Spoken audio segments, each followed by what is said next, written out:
गणनायकाय गणदैवताय गणाध्यक्षाय धीमहि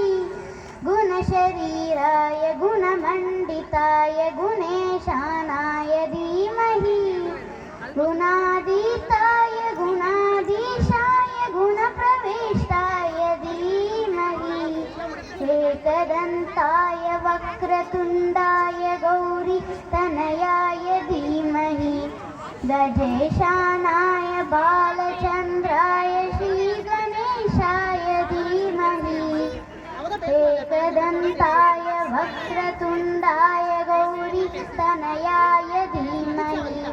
गजेशानाय बालचन्द्राय श्रीगणेशाय धीमहि गानचतुराय गानप्राणाय गानान्तरात्मने गानोत्सुकाय गानमट्टाय गानोत्सुकमनसे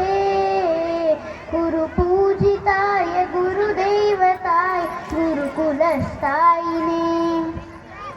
गुरुविक्रमाय गुह्यप्रवराय गुरवे गुणगुरवे गुरुदैत्यकलक्षेत्रे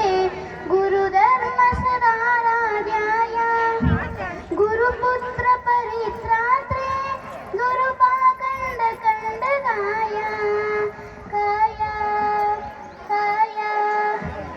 गीतसाराय गीततत्त्वाय गीतगोत्राय धीमहि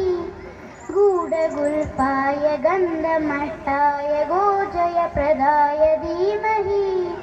गुणातीताय गुणाधीशाय गुणप्रविष्टाय धीमहि एकदन्ताय वक्रतुण्डाय गौरीतनयाय धीमहि गजेशानाय बालचन्द्राय श्रीगणेशाय धीमहि एकदन्ताय वक्रतुण्डाय गौरीतनयाय धीमहि गजेशानाय बालचन्द्राय